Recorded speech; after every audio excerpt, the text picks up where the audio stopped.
What's up, you guys, and welcome to the Everything Travel Nurse Show. I'm your host, Travel Nurse Gary. In today's episode, as you can see, we've got a lot of information that we're going to be covering on Introductory to Travel Nursing 101. And also, make sure that you stick around to the end of the episode. We're going to be revealing the number one reason why I've been successful as a traveler. 4.5 years, 20 contracts, 7 U.S. states. Now, before we get into that, I want to take a second to really inspire you. This is an inspirational channel, and I want to say welcome to Alaska. I'm spending 6 months here in Alaska. Can you imagine yourself in a life where you live just like 6 months in Alaska and you're like, yeah, that's what I do. Other people might pay, thousands of dollars to come up here and get 10 days, 2 weeks for their dream vacation, and you're a travel nurse and you get to just spend 6 months up here, and that's just normal. It's a travel nurse life. One more thing, if you can take 1 second to hit that like button, it really helps out the YouTube algorithm and helps out this channel tremendously and lets other travelers know that this is valuable information. Also, all my videos are shot in 4K, so hit that 4K button and watch me on the big screen if you got time. Let's do this!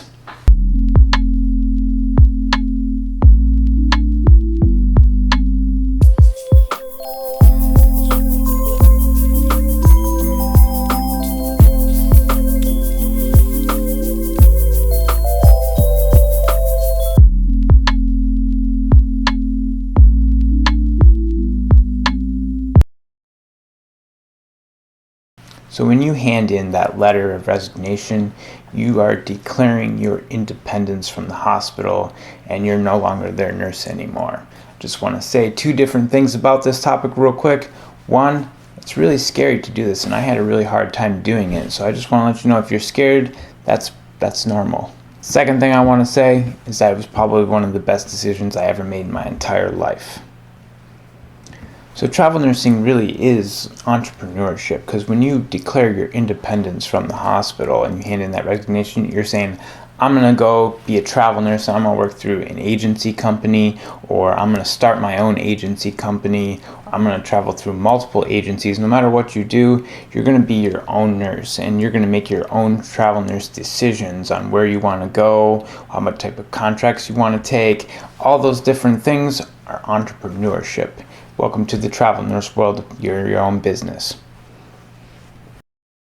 Don't say it. I wasn't gonna say it, eh? Listen, I know you're gonna say it. Alright, now I might say it. Ha! I knew it. You're gonna say it now. Alright, now I have to say it. I'm Canadian. I'm not going to float to another unit. Alright, listen, you guys, you can come up with a lot of excuses for not wanting to float, but when you're a travel nurse, it says literally in your contract, first to float most of the time. So make sure you understand your contract, because you're probably going to be floating, and you can always ask in the interview process where and how many places you can be floated to, if it's multiple campuses in big cities or multiple locations in a smaller hospital. Just understand that you will be floating as a travel nurse, and that's just the way it is. I love floating, actually. You can never float me to too many places. So the length of contracts, first contract that I've always signed has always been one standard US quarter, which is 13 weeks. From there, I've been able to negotiate 4-week, 8-week, and 13-week extensions, but I've always had 13-week contracts. They do vary. There's some 4 and 8 weeks out there, but they're not as many. So when it comes to the interview process, most of the time it's going to be the manager calling you up, and they're going to interview you and kind of see if you're going to be a good fit. My best advice for you is, during this process, is really write down all the questions that you have before calling, because sometimes they'll just call you out of the blue and you need to pick up and answer that phone as soon as you see them, or get back to them as soon as you can, because they might just move on to the next candidate. So really be attentive towards when they call. Write down your questions that you have for them. And also, one more thing I want to really stress is, make sure that you're a good candidate for that job. I've turned down jobs before because I'm just not the nurse that they're looking for. I did 20 months in a general medical ICU, and I really didn't feel ready at that point to go start traveling. I went and did another 18 months in a cardiothoracic general surgical ICU before I started traveling. I just needed a little bit more experience, but just so you know, from day one, you're expected to know exactly what you're doing, so make sure you have a knowledgeable understanding of your career. Recruiters When it comes to recruiters, my entire career I've only ever had one recruiter, and she's been able to consistently perform well. So I've never needed to fire her or have any reason to have another recruiter. So I can say if you have a good recruiter and sets up everything for you with a company that has all the benefits that you need, there's no reason to bounce between multiple agencies. So when it comes to agencies, I just want to say I'm part of the #Don'tSueMeBro attitude and atmosphere, but not all agencies are created equal. Let's put it like that. So make sure that you always kind of keep tabs on your agency, even if you're just with one. Always try and look out and make sure that you're not getting by the agency. To say vacations is definitely one of the biggest reasons why I became a travel nurse, because at my hospital that I originally started working at, vacations were given based off seniority. I was always the low senior. I never got vacations. I had to beg everybody for a year to get 2 weeks to go to Europe. As a travel nurse, vacations are a little bit different in that you can kind of just not schedule yourself for 2-3 months off at a time and go have as much time off as you want to really travel and enjoy your life. Emergency fund. So this one's a little bit difficult to place, but I really recommend having 6 months of emergency funds and building up to that point.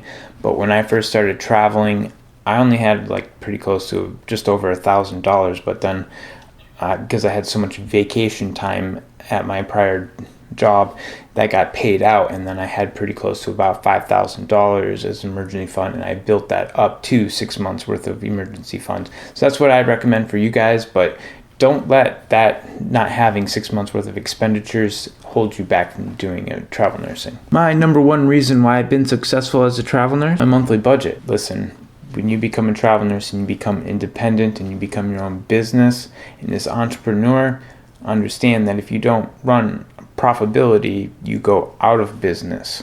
So make sure that you understand your money and you understand how to calculate profitability each month so that you're generating revenue. That's really, really important. And I've been doing budgeting all my life, but I do it a lot more now. And I just want to say, make sure that you understand how to budget. There's a whole bunch of budgeting apps out there that can help you. Make sure that you can do this prior to travel nursing, and I highly, highly recommend it for everybody and all travel nurses. Please make a monthly budget and understand what your expenditures are. We just had a nurse actually the other day. She had to quit. It's not even been the 13 weeks. She had to give her 2-week notice in because she was losing so much money right now. She didn't understand how expensive it was here in Alaska. Her groceries, her bills, her mortgage that she had. I mean, these are some bills that you can really rack up, and when you don't know how to budget yourself, you start losing money. You really, really can hurt yourself. So make sure you understand how to run profitability. Now this is the part of the show where we're going to take a closer look. Every week's going to be a little bit different what we look at, depending on where my mind decides to take us. But there's different aspects of travel nursing that we just don't always think about that really do deserve a closer look. Hi there. My name is Gary, and I write a YouTube show called The Everything Travel Nurse Show. And I write the show with 2 different characters, Travel Nurse Gary, which is really myself, and then I also write Canadian Gary, which I feel like is a funnier version of myself, a version of me that I wish I could be, and I kind of write the episodes so that they are entertaining and then they can interact with each other and be fun. And at the same time, I can kind of demonstrate points that I would like to demonstrate in my YouTube show, The Everything Travel Nurse Show. Now, the reason that I started to write The Everything Travel Nurse Show was actually as a de-stressor during the pandemic, but I also found that I really enjoyed doing this and I really enjoyed doing the video, but I really love travel nursing. It's just such a wonderful career, and I really enjoy being it. And a lot of it stems from my story, and that I was also a staff nurse. And then after being a staff nurse for 3.5 years, I was just so burnt out, and I hated being a staff nurse to the point where I just wanted to quit. I didn't want to be a nurse anymore. So when I contacted my recruiter, I was really burnt out. I just didn't want to do that, and I was really thinking about quitting and just going into an alternative field. So I decided to give travel nursing just a chance, be like, why not try this out? And I quit my job on a Friday, literally flew to Los Angeles on Saturday, and then on Monday started a new job in the Los Angeles area, and just have not stopped traveling ever since then. 4.5 years later, I didn't really ever anticipate that this was going to happen like this, but like, I love travel nursing. It's such a wonderful career, and then like, you're always traveling, and then like, I love traveling so much that even like, when I schedule time off, like, I'm in Peru, Argentina, Europe, I'm always trying to scheme and like trying to figure out how can I get to another location around the world that's going to be awesome and it's going to be a great experience. So I love travel, I love nursing, put them together, and it's just like this wonderful career.